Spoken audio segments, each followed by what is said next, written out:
Hello everyone. Uh, so today we're going to talk about Yamaha FZ version 2. Um, so many of you might be thinking about buying a used um, bike, and I just want to share my experience about riding this bike. And you can see if this bike is a good fit for you or not. This is going to be a rather short video. It's not going to be a long review video. I'm going to share my experience of what I felt. Again, you need to know the bikes that I ride every day. Is a KTM RC390 and a Royal Enfield Bullet 350, 1986 model, so you can have an idea from what I'm talking from, you know. So, unknowingly I might be comparing with these two bikes. So yeah, I'm riding a much more powerful bikes. But you'll get to know if FC's a good fit for you or not. So let's begin. So, what's the first thing that I've noticed when I've ridden the FC? The first thing that you would notice if you are a KTM rider, I don't think KTM 390 guys or even 200 guys would actually update to an FC since it's a 150cc bike, but there might be some 100cc riders or maybe like 150cc riders who are trying to buy a used bike, or maybe there are some people who do have a 350cc or a 390cc who is looking for a second bike, you know. So um, for them, this video would be great. Anyway, so for the first thing, most of you would notice if you're coming from a higher displacement bike, it would be the smoothness. It's very smooth. The engine is incredibly smooth. The bike that I've ridden, it has done more than 1 lakh kilometers. So you can say it has, it's pretty much an old bike. And even now, it's butter smooth. In fact, if you compare this to, higher displacement bikes like the 390s or the 350s, it's incredibly smooth. Even in the 150cc segment, of course, like low performance, low cc bikes are going to be smoother. We all know that. But even in the 100, 150cc segment, this is, I would say, the pinnacle of smoothness. That's the first thing I've noticed. The acceleration is pretty okay, decent, not very fast. Even in the 150 segment, it's not a fast bike. There are other 150s that can go much faster than the FC. There's no question about that. So if you're just looking for performance, I don't think this is the bike. If you're just looking for top speed or acceleration, this is not the bike. It would take almost, I believe, more than 20-25 seconds for it to reach 100 kilometers, if I'm not wrong. Anyway, I might not be perfect in those numbers there, but just look it up. Most probably more than 20 seconds for sure. So it's a slow bike,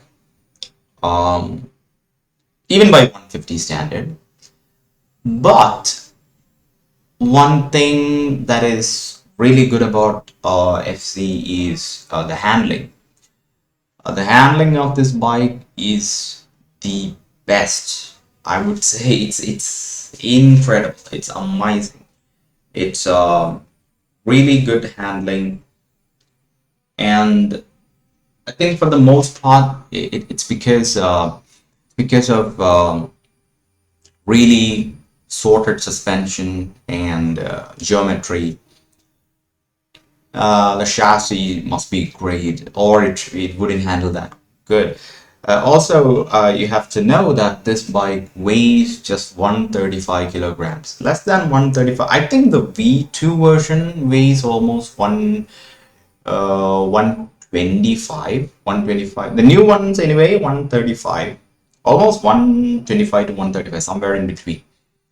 So yeah, it weighs very less, so it, could be that too. And it handles really well. So yes, one thing, the second thing I've noticed is that it handles incredibly well. So if you're looking for a bike that can handle amazingly well, you don't really have to buy any super sport bikes. They handle, a whole another level. They do handle quite differently to this particular naked bike.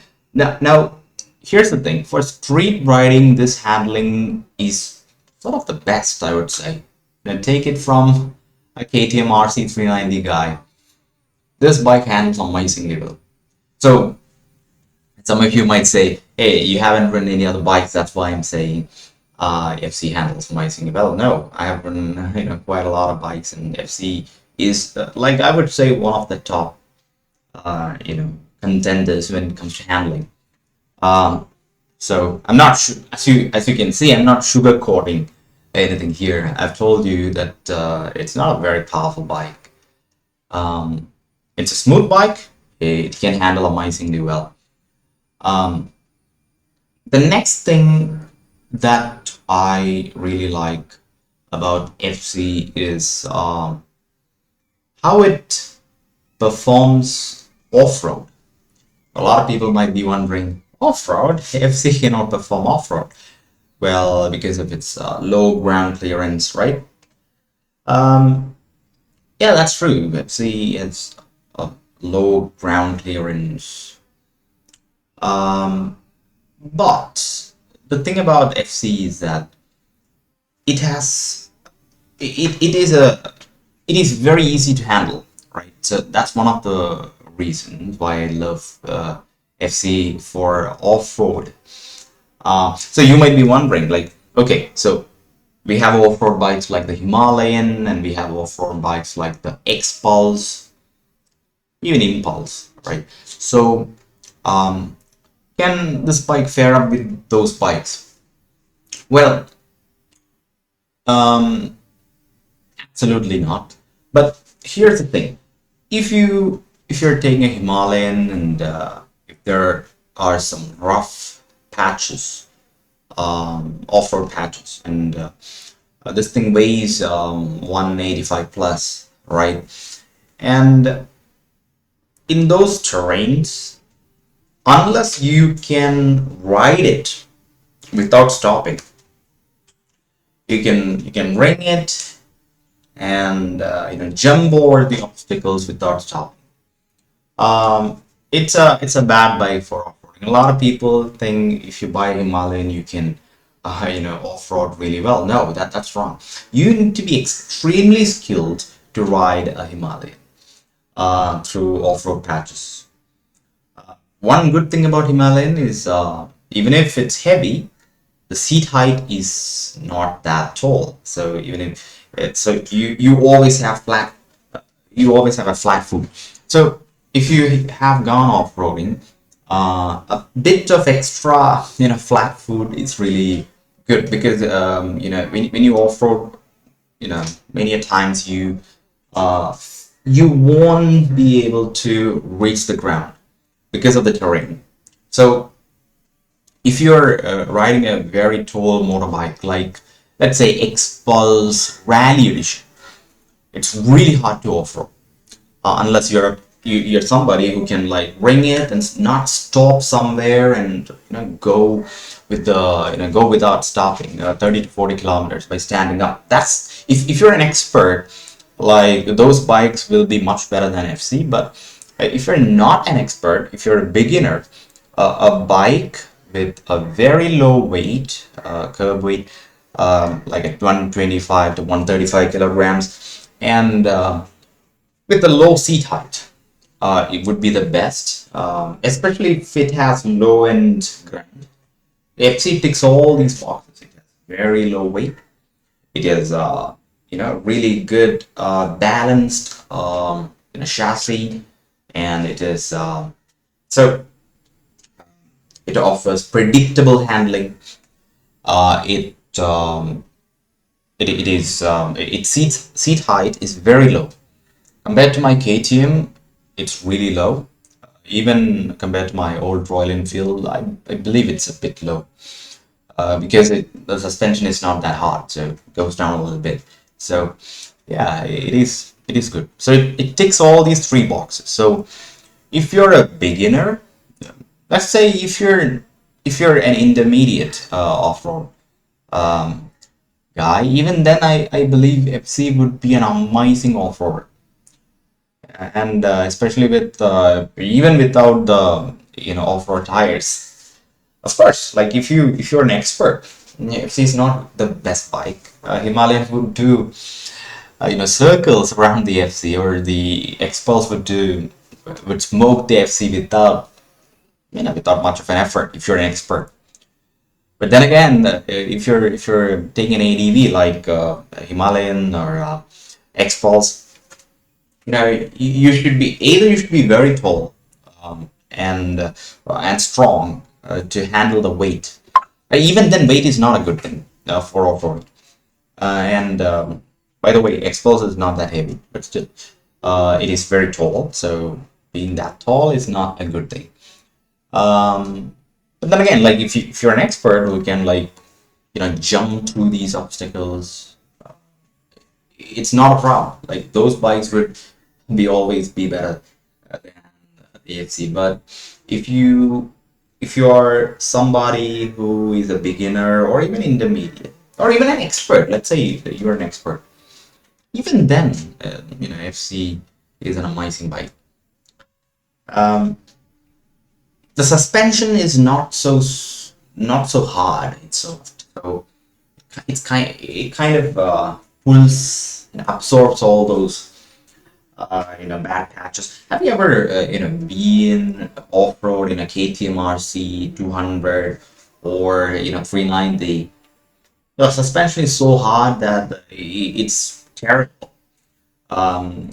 So in that, so those who have done off-roading in a sport bike or a super sport would know that it's almost impossible to do it in a super sport. Too much power, too much too much hard suspension, very tall, and tuck position, back for off-roading. FC is really good. So I think this is what I would love to, these are the main points I would love to share.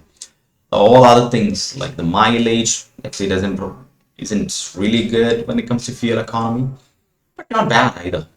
Anyway, so these are the things that I would love to tell about the FC. And I'm making this video from an experience that an off-road experience that I've had 2 or 3 days ago. We went to a place called Varattumedu, I guess. Yeah, Varattumedu, actually, Varattumedu. It's a place in after Vagamon. Okay, so it was right now. It's not a very hard off-road patch or anything like that, but right now it's a bit difficult because it was raining and it was really hard. And we took this FC. It was very effortless compared to other bikes, and that's what I want to tell you. It's very effortless. It's not that it's the best off-road bike. It's not that it has, for an off-road bike, you need so much of travel, suspension travel. FC doesn't have it. So I wouldn't say it's the best off-road bike, but it's an effortless off-road bike for beginners. So which is the best off-road bike for beginners? I would say this bike is. This bike is pretty good.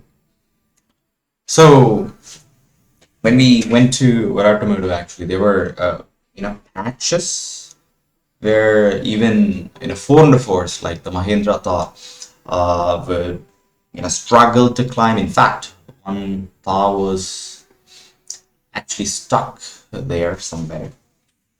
It was a very hard patch, and it had to be pulled by another wheelies jeep. So even that patch, it was pretty all right for NFC. It was a bit of a struggle for the Royal Enfields, Himalayans. Then again, if the rider is an expert, like I said before, don't get me wrong here. So I'm not saying that FC is a better off-roader than the Royal Enfield Himalayan. For an expert, the Himalayan would be one of the best bikes for off-roads. So even exports. For a normal guy, FC is just wonderful. So yeah, that's all I want to tell you. It's more of an off-road experience review. And what I felt as a Royal Enfield Bullet rider, as well as a KTM RC390 rider. That's it. Thank you so much. Have a nice day. Bye.